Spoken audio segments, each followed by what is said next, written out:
إن الحمد لله نحمده ونستعينه ونستغفره ونعوذ بالله من شرور أنفسنا ومن سيئات أعمالنا من يهده الله فلا مضل له ومن يضلل فلا هادي له وأشهد أن لا إله إلا الله وحده لا شريك له وأشهد أن محمدا عبده ورسوله يا أيها الذين آمنوا اتقوا الله حق تقاته ولا تموتن إلا وأنتم مسلمون يا أيها الناس اتقوا ربكم الذي خلقكم من نفس واحدة وخلق منها زوجها وبث منهما رجالا كثيرا ونساء واتقوا الله الذي تساءلون به والأرحام إن الله كان عليكم رقيبا يا أيها الذين آمنوا اتقوا الله وقولوا قولا سديدا يصلح لكم أعمالكم ويغفر لكم ذنوبكم ومن يطع الله ورسوله فقد فاز فوزا عظيما أما بعد فإن خير الحديث كتاب الله وخير الهدي هدي محمد صلى الله عليه وسلم وشر الأمور محدثاتها وكل محدثة بدعة وكل بدعة ضلالة وكل ضلالة في النار فأعوذ بالله السميع العليم من الشيطان الرجيم بسم الله الرحمن الرحيم يا أيها الذين آمنوا كتب عليكم الصيام كما كتب على الذين من قبلكم لعلكم تتقون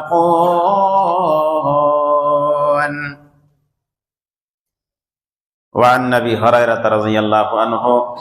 أن رسول الله صلى الله عليه وسلم قال الصيام جنة وإذا كان يوم صوم أحدكم فلا يرفث ولا يسخب فإن سابه أحد أو قاتله فليقل إني امرؤ صائم متفق عليه معزز بزرگوں، نوجوانوں، اسلامی بھائیوں اور پردہ نشین خواتین اسلام، ہر طرح کی تعریف، توصیف، بزرگی، بڑائی، شہنشاہی، یکتائی، بے مثالی لائق اور سزاوار ہے اس اللہ رب ذوالجلال والاکرام کے لیے جو سارے جہان کا تنہا بلا کسی شریک اور ساجھی کے مالک اکبر اور خالق حقیقی ہے، جس نے کائنات کو بنایا اور جس نے آسمانوں کو سنوارا،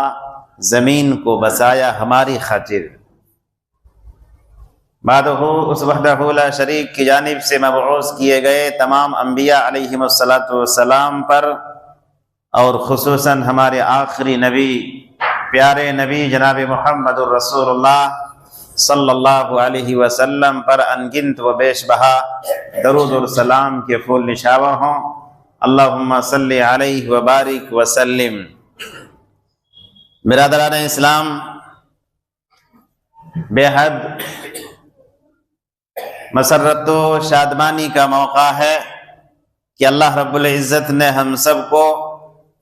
اس ماہ مبارک تک پہنچایا، وہ مبارک مہینہ نصیب کیا جس مہینے کی آمد ہوتی تھی، اور جب وہ مبارک مہینہ آتا تھا تو ہمارے پیارے رسول جناب محمد الرسول اللہ صلی اللہ علیہ وسلم صحابہ کرام کو مبارکباد پیش کرتے تھے اور کہتے تھے کہ میرے صحابیوں، تمہارے بیچ وہ مہمان آ گیا، اتاکم رمضان کا وہ مبارک مہینہ آ گیا، بلکہ آگے فرمایا کہ شہر مبارک، وہ مبارک مہینہ ہے، فرض اللہ عز وجل علیکم صیامہ، جس مبارک مہینے کے اندر اس اللہ نے تمہارے اوپر اس مہینے کے روزوں کو فرض قرار دیا، اور پھر کئی بشارتیں سناتے تھے کہ یہ ایسا مبارک مہینہ ہے، تفتح فیہ ابواب السماء، آسمان کے سارے دروازے کھول دیے جاتے ہیں،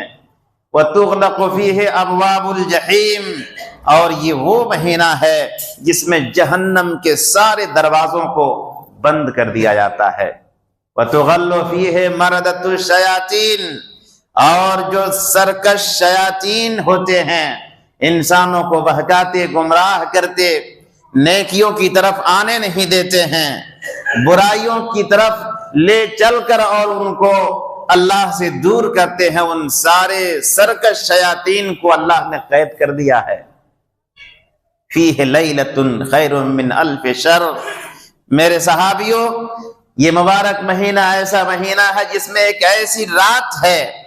کہ ایک ہی رات 1000 مہینوں کے برابر نہیں، بلکہ فرمایا خیر، اس سے بھی بہتر، 1000 مہینوں سے بہتر ایک ہی رات ہے۔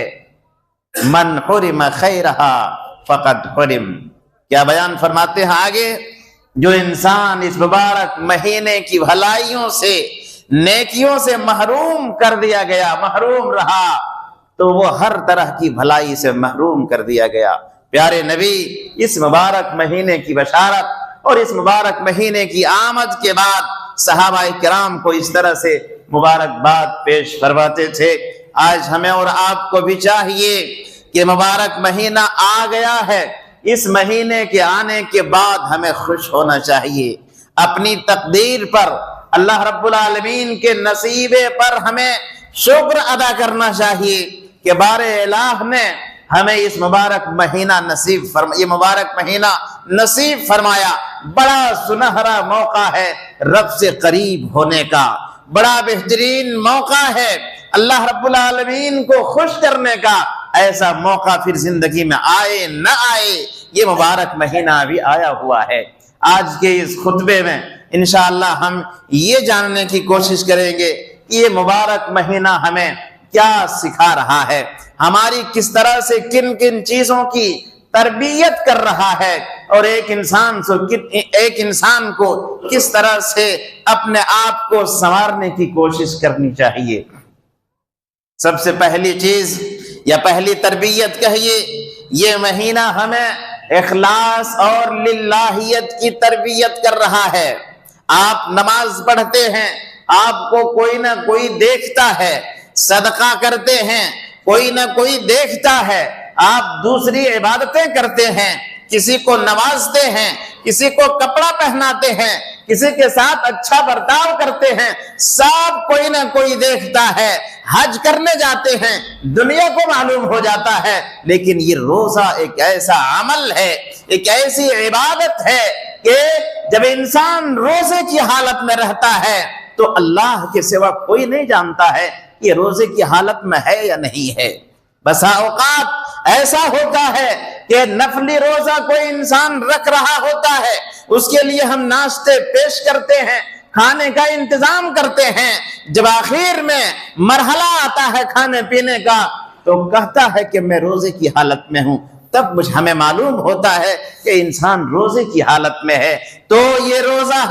ہمارے اندر اخلاص پیدا کرتا ہے، یہ روزہ یہ بتاتا ہے، ہماری تربیت اس طرح کرتا ہے کہ روزے کے اندر جو اخلاص ہے دوسری عبادتوں میں اس طرح سے اخلاص کم پایا جاتا ہے۔ لہذا روزے سے ہمیں سیکھنا چاہیے، اپنے اندر اس بات کی تربیت پیدا کرنی چاہیے کہ یہ اخلاص سکھانے کا ذریعہ ہے، اس سے بہتر اور کوئی عمل اخلاص کے معاملے میں ہمیں نظر نہیں آتا۔ لہذا اس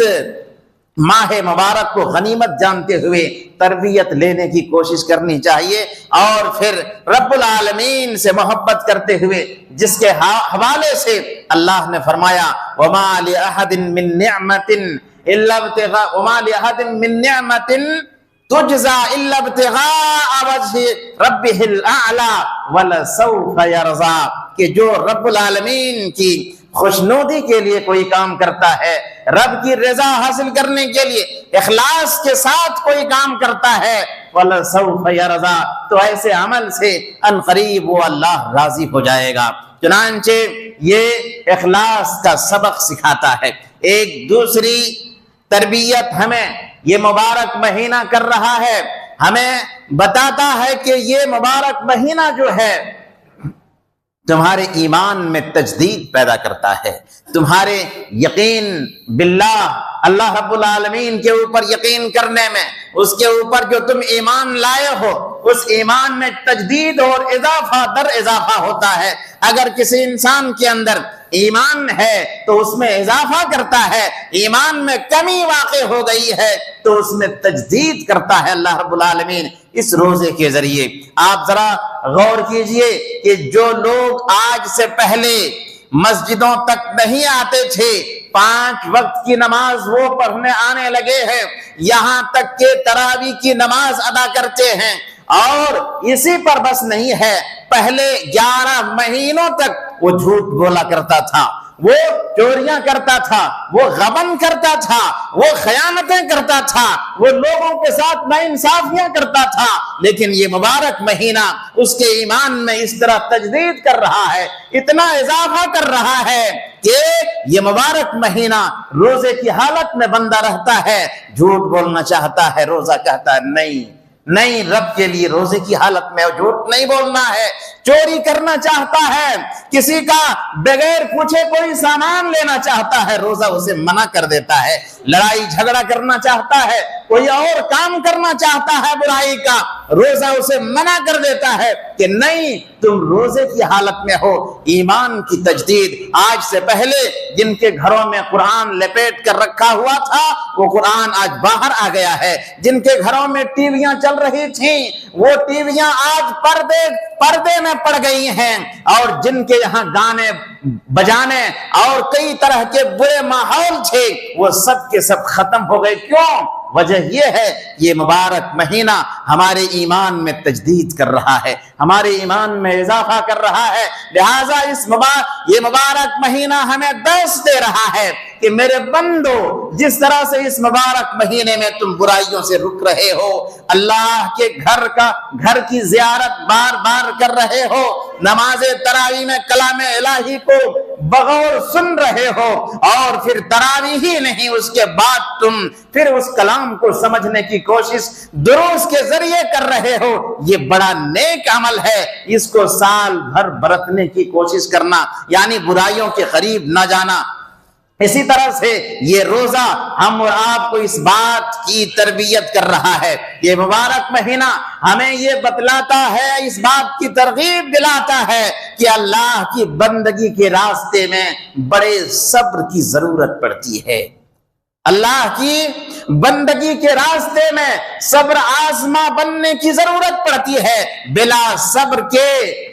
نیک عمل نہیں ہوتا، نیک اعمال میں بڑے صبر کی ضرورت ہوتی ہے۔ انسان صبر کرتا ہے، سامنے کھانا رکھا ہوا ہے، یہ صبر ہی ہے۔ اپنی خواہشات کو توڑنا، اپنی خواہشات کے مطابق کوئی عمل نہ کرنا، کھانے کا دل کر رہا ہے کھانے سے رک جانا، پینے کا دل کر رہا ہے پینے سے قریب نہ جانا، بیوی خوبصورت گھر کے اندر ہے اس کے قریب نہ جانا۔ یہ روزہ ہمیں اس بات کی ترغیب دے رہا ہے اور اس بات کا سبق پڑھا رہا ہے کہ اے لوگوں صبر کرنا اللہ کے راستے میں بے حد ضروری ہے، اور یہی وجہ ہے اللہ رب العالمین نے صبر کے حوالے سے جہاں فرمایا ہے یا ایھا الذین آمنوا استعینوا بالصبر والصلاۃ، کہ صبر کے ذریعے اللہ کی مدد طلب کرو۔ اکثر مفسرین نے وہاں پر استعینوا بالصبر، صبر سے مراد صوم لیا ہے کہ روزے کے ذریعے، ذرا غور کیجئے کہ استعینوا بالصبر، صبر کا دوسرا نام مفسرین نے روزہ لیا ہے، صوم لیا ہے۔ معلوم یہ ہوتا ہے کہ یہ مبارک مہینہ جو ہے اور اس کا جو روزہ ہے ہمیں صبر کرنا سکھاتا ہے۔ ہر معاملے میں ایک مہینہ تم صبر کرو، اپنی بیوی سے جو حلال ہے قریب نہیں جاتے ہو، اپنے گھر کے کھانے جو تمہارے لیے حلال ہیں نہیں قریب ہوتے ہو، جو مشروبات ہیں جو حلال ہیں ان کے قریب نہیں جاتے ہو۔ اللہ کے بندو 11 مہینے تک جو حرام ہے ان کے قریب کیسے جاؤ گے؟ تمہاری بیویوں کے علاوہ دوسری ساری خواتین تمہارے لیے حرام ہے، کیسے قریب جاؤ گے؟ دوسرے کھانے جو ہیں تمہارے علاوہ بغیر پوچھے یا چوری سے جو تم کھاؤ گے وہ حرام ہے، کیسے قریب جاؤ گے؟ مشروبات اور اسی طرح سے دوسری اور ساری چیزوں کے حوالے سے صبر کا درس دیتا ہے، لہذا صبر آزما بننے کو یہ مہینہ ہمیں سکھاتا ہے، یہ ہمیں درس دیتا ہے، سبق پڑھاتا ہے۔ اسی طرح سے یہ مہینہ اور اس مبارک مہینے کا روزہ ہمیں کئی چیزوں کا جہاں درس دیتا ہے، وہی ایک یہ ہے کہ انسان کو پاک دامن بناتا ہے، انسان کے اخلاق کو سنوارتا ہے۔ جب انسان کسی کے یہاں جاتا ہو اور غلط سلط ہاتھ بڑھاتا ہے، ناپاک اور حرام لقمے کو ہاتھ لگاتا ہے، تو انسان کا اخلاق بھی برا ہوتا ہے، انسان لوگوں کی نظر میں بھی گر جاتا ہے،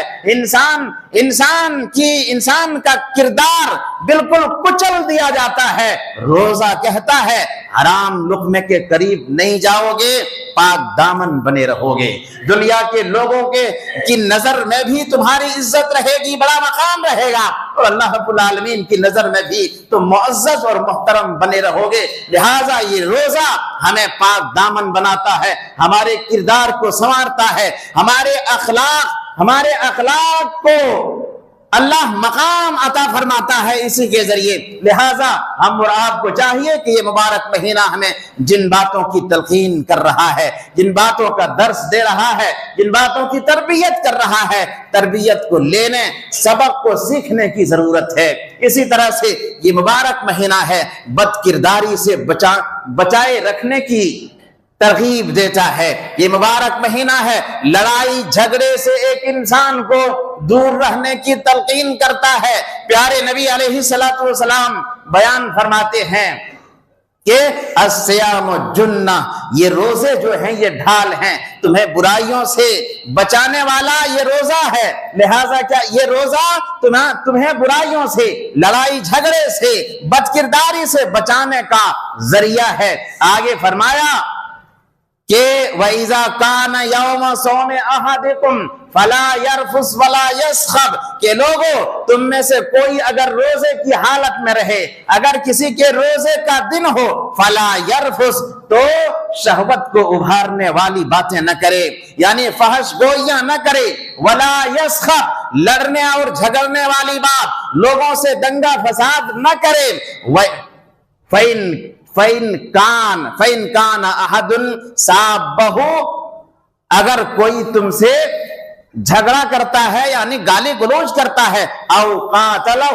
یا لڑائی کرنے کی کوشش کرتا ہے، تو کیا کرنا چاہیے؟ روزہ ہمیں بتاتا ہے۔ پیارے نبی اس کے حوالے سے کیا بیان فرماتے ہیں؟ قال فلیقل انی امرؤ صائم، اس انسان کو کہنا چاہیے کہ میں روزے کی حالت میں، روزہ ہمیں اس بات کی اجازت نہیں دیتا کہ تم سے فحش گوئی کروں، میں روزہ ہمیں اس بات کی اجازت نہیں دیتا کہ تم سے لڑائی جھگڑا کروں، بد اخلاقی اور بد کرداری سے پیش آؤں۔ تو یہ روزہ ہمیں بتاتا ہے کہ انسان کو با اخلاق ہونا چاہیے، اور شریعت کی بھی یہی تعلیم ہے۔ 11 مہینے تک بھی اگر کوئی انسان لڑائی جھگڑے سے پرہیز کرتا ہے تو پیارے نبی علیہ الصلوۃ والسلام اس کے لیے کیا ضمانت دیتے ہیں؟ معلوم ہے انا زعیم فی انا زعیم ببیت فی ربض الجنہ لمن ترک المراء وان کان محقا. کیا بیان فرماتے ہیں کہ میں ایسے انسان کے لیے ضمانت دیتا ہوں جنت کے بیچوں بیچ ایک گھر کا، جنت کے بیچوں بیچ گھر کی ضمانت دے رہا ہوں جو کیا کرتا ہے؟ لڑائی جھگڑے سے باز رہتا ہے. لمن ترک المراء، لمن ترک المراء وان کان محقا، کہ حق پر ہونے کے باوجود بھی اس کے خلاف جو لڑ رہا ہے وہ ناحق پر ہے، وہ اس کا سامان غصب کرنا چاہتا ہے، وہ اس پر ظلم کرنا چاہتا ہے، لیکن اس کے باوجود بھی یہ انسان لڑائی جھگڑے سے اپنے آپ کو دور رکھنا چاہتا ہے اور کہتا ہے کہ نہیں، پیارے نبی علیہ الصلوۃ والسلام کی یہ تعلیم ہے، ہماری شریعت یہ کہتی ہے کہ لڑائی جھگڑا اچھا نہیں ہے. تو ایسے انسان کو اپنا حق چھوڑنے کے بدلے میں پیارے نبی فرماتے ہیں جنت کے بیچوں بیچ میں گھر کی ضمانت لیتا ہوں. اللہ اکبر. اسی کی تعلیم یہ روزہ ہمیں دے رہا ہے کہ اگر تم سے لڑائی کرتا ہے، جھگڑا کرتا ہے، فحش گوئی کرتا ہے، تم سے لڑنا چاہتا ہے، تو تم کہہ دو کہ میں روزے کی حالت میں ہوں، میں روزے کی حالت میں ہوں. اسی طرح سے یہ روزہ اور یہ مبارک مہینہ ہمیں اس بات کی تربیت کر رہا ہے کہ تمہارا، اگر تم روزے کے اسباق کو، روزے کے دروس کو قبول کرو گے، سماج تمہارا سدھر جائے گا، سوسائٹی سدھر جائے گی، تمہارا ماحول اچھا ہو جائے گا، اسلامی ماحول ہو جائے گا. اور اسی بات کی تلقین قرآن بار بار کر رہا ہے. یا ایھا الذین آمنوا کتب علیکم الصیام کما کتب علی الذین من قبلکم لعلکم تتقون. روزے کا مقصد ہی یہی ہے کہ تقوی تمہارے اندر آ جائے، پرہیزگاری تمہارے اندر آ جائے، پھر سماج کے اندر تم برائی نہیں کرو گے. یہ ایک انسان جب روزے کے مقصد کو سمجھے گا، پورا مہینہ بھوکے پیاسے رہے گا اور اس کے روزے کے مقصد میں اگر کامیاب ہو جائے گا، سماج میں وہ اچھا بن جائے گا. کسی سے لڑائی کرے گا، خوف خدا رہے گا، کسی کا کچھ سامان لے گا، اللہ کا ڈر ہوگا، وہ ناجائز کسی کی طرف قدم نہیں اٹھائے گا. اور انہی چیزوں کے حوالے سے اللہ رب العالمین نے حدیث قدسی کے اندر یہ بیان فرمایا کہ بندہ جب میرا کہا مانتا ہے، جب سنت و نوافل کا اہتمام کرتا ہے، تو میں اس کا وہ کان بن جاتا ہوں جس سے وہ سنتا ہے، میں اس کی وہ آنکھیں بن جاتا ہوں جن سے وہ دیکھتا ہے، میں اس کے وہ ہاتھ بن جاتا ہوں جن سے وہ چھوتا اور پکڑتا ہے، ان کے وہ قدم بن جاتا ہوں، پاؤں بن جاتا ہوں جن سے وہ چل کر جاتا ہے. اللہ اکبر. اس کا مطلب کیا ہے کہ انسان جب کسی عبادت کی ترغیب کو اپناتا ہے، اور خاص کر کے روزے کے درس کو اپناتا ہے، اس کے مقصد میں اپنے آپ کو روزے کو بھی کامیاب قرار دیتا ہے. جب انسان کے اندر تقوی آتا ہے، اللہ کا خوف آتا ہے، تو پھر برائیوں سے قریب نہیں جاتا. جب انسان ظلم نہیں کرے گا، جب انسان لڑائی جھگڑا نہیں کرے گا، جب انسان کسی کا مال ناجائز نہیں چھوئے گا، تو بتائیے سماج کے اندر امن و امان ہوگا یا نہیں؟ بتائیے معاشرہ ہمارا سدھر جائے گا یا نہیں؟ جب اللہ کا خوف ہوگا، جیسا کہ روزہ کہہ رہا ہے، تو پھر سماج پورے کا پورا سدھر جائے گا، اور پھر نہ لڑائی جھگڑے ہوں گے اور نہ ہی فتنہ و فساد ہوگا، نہ گالی گلوچ لوگ کریں گے، نہ ایک دوسرے کا مال لوٹیں گے، بلکہ اس کی مثالیں آپ کو ایک دو نہیں ہزاروں مل جائیں گی کہ بڑے بڑے اور چھوٹے چھوٹے گناہوں کے حوالے سے ہمارے اسلاف نے کیا بیان کیا تھا اور کیا اپنی زندگیوں سے ثابت کیا. جب ان سے کہا گیا کہ یہ سامان تھوڑا سا ہمیں دے دو، اس کا بدلہ لے لو، اس کی قیمت لے لو، کیا بتایا تھا؟ میرے اندر اللہ کا خوف ہے، تقوی اور خوف الہی میرے اندر ہے، میں کیسے دے سکتا ہوں؟ یہاں تو بچ جاؤں گا، لیکن قیامت کے دن جب اللہ رب العالمین کی بارگاہ میں اللہ کے سامنے مجھے کھڑا ہو کر اور پوری زندگی کا حساب دینا پڑے گا، وہاں کہاں بھاگوں گا؟ وہاں سے کیسے بچ پاؤں گا؟ اور ہمارے اسلاف کا کہنا ہے کہ کم من مجہول فی الارض، بہت سارے لوگ ایسے ہیں جو زمین کے اندر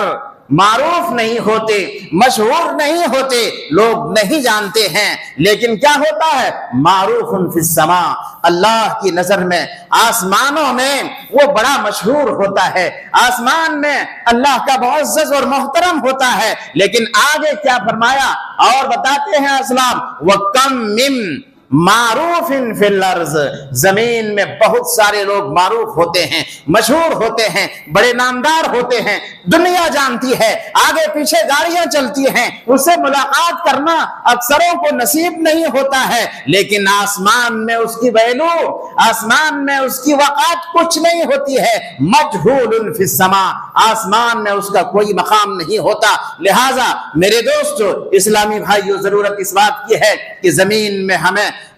ہمیں کوئی جانے نہ جانے، آسمان والا جانے، زمین میں ہم مشہور ہو نہ ہو کوئی بات نہیں، اللہ کی نظر میں ہم مشہور ہو جائیں، زمین میں ہماری کوئی معرفت ہو یا نہ ہو، لیکن آسمان میں اللہ کی نظر میں ہماری معرفت اور ہمارا مقام ہو، اس طرح بننے کی کوشش کرنی چاہیے۔ روزہ ہمیں یہی بتاتا ہے، رمضان المبارک کا مہینہ ہمیں انہی باتوں کی تعلیم دیتا ہے کہ لوگوں اللہ والے ہو جاؤ۔ ایک مہینے کے اندر جس طرح سے تم نیکیاں برت رہے ہو، جس طرح سے قرآن سن رہے ہو، قرآن سے محبت کر رہے ہو، تراویح کی نماز ادا کر رہے ہو، روزوں کا اہتمام کر رہے ہو، افطاری ادھر ادھر بھیجنے کا اہتمام کر رہے ہو، لوگوں کے بھوک اور پیاس کا احساس کر رہے ہو کہ جیسے آج ہمیں بھوک لگتی ہے غریبوں کو ایسی ہی بھوک لگتی ہوگی، ہمیں جس طرح سے پیاس ستا رہی ہے، جو مانگنے کھانے والے ہوتے ہیں، جن کی جھوپڑی نہیں ہوتی ہے، جو سڑکوں پر بیٹھنے اور سونے والے ہوتے ہیں، ان کی زندگیوں کا کیا حال ہو رہا ہوگا، اس بات کا احساس ہمیں روزہ دلاتا ہے، رمضان المبارک کا مہینہ دلاتا ہے۔ یہ احساس پیدا کرنے اور 11 مہینے تک برتنے کی ضرورت ہے۔ اگر اللہ کی نظر میں ہم مشہور ہونا چاہتے ہیں، اللہ کی نگاہ میں ہم محبوب اور معزز ہونا چاہتے ہیں، تو پھر یہ مہینہ ہمیں جو درس دے رہا ہے اس کو قبول کرنے کی ضرورت ہے۔ اللہ رب العالمین ہم سب کو کہی سنی باتوں پر عمل پیرا ہونے کی توفیق عنایت فرمائے۔ رب العالمین ہم سب کو اسلاف کرام کے فرامین اور ان کی زندگیوں کے مطابق اپنی زندگیوں کو ڈھالنے کی توفیق عنایت فرمائے۔ رب العالمین پیارے رسول علیہ السلام کی خواہش اور خصوصاً آخری خواہش کے طور پر جو آپ نے وصیتیں فرمائی تھیں، الہ العالمین ان وصیتوں کے اوپر اور آپ کی ساری خواہشوں کے اوپر ہمیں اترنے کی توفیق عنایت فرما، آمین یا رب العالمین۔ وآخر دعوانا الحمدللہ رب العالمین۔ بارک اللہ لنا ولکم فی القرآن العظیم، انہ تعالی جواد کریم، ملک بالرؤوف الرحیم۔